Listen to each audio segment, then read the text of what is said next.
নতুন কলেবরে ত্রিপুরা প্রদেশ যুব কংগ্রেস গঠিত হওয়ার পর থেকে আন্দোলনের ময়দানে না থাকলেও কিছুদিন পরপর সাংবাদিক সম্মেলনের মধ্য দিয়ে প্রদেশ যুব কংগ্রেসের শীর্ষ পদাধিকারী থেকে শুরু করে হাতে গোনা কয়েকজনকে অস্তিত্ব জানান দিতে পাওয়া যায়। লোকসভা নির্বাচনের প্রাক মুহূর্তে এবার আরও একবার সাংবাদিক সম্মেলন করল ত্রিপুরা প্রদেশ যুব কংগ্রেস। পূর্ব নির্ধারিত সিদ্ধান্ত অনুযায়ী আজকের এই সাংবাদিক সম্মেলনে ত্রিপুরা প্রদেশ যুব কংগ্রেসের সভাপতি আলোচনা করতে গিয়ে ইলেকট্রাল বন্ড ইস্যু নিয়ে দেশের বর্তমান শাসক গোষ্ঠীকে আক্রমণ করতে উদ্যত হন। যুব কংগ্রেস সভাপতি দাবি করেন, ভারতীয় জনতা পার্টি ইলেকট্রাল বন্ডকে হাতিয়ার করে গোটা দেশের মানুষকে ব্যাপকভাবে ঠকিয়েছে। আজকে সাংবাদিক সম্মেলন থেকে রীতিমতো তথ্য সমৃদ্ধ আকারে দাবি করা হয় বিভিন্ন ঔষধ কোম্পানি থেকে শুরু করে নানানভাবে দেশের শাসক গোষ্ঠী সাধারণ মানুষের সাথে প্রতারণা করছে।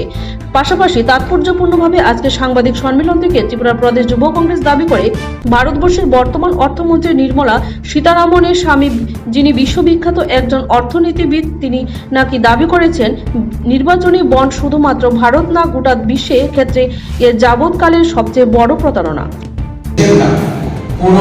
পুরো বিশ্বে আজ পর্যন্ত হওয়া সবচেয়ে বড় স্ক্যাম, সবচেয়ে বড় গলা টিপে পয়সা আদায় করার রেকর্ড পার করে দিয়েছে। আপনারা ভাবুন যে এই ওনার নাম হচ্ছে পারাগালের প্রভাব, যিনি আজকে ওয়ার্ল্ডের ওয়ান অফ দি বেস্ট।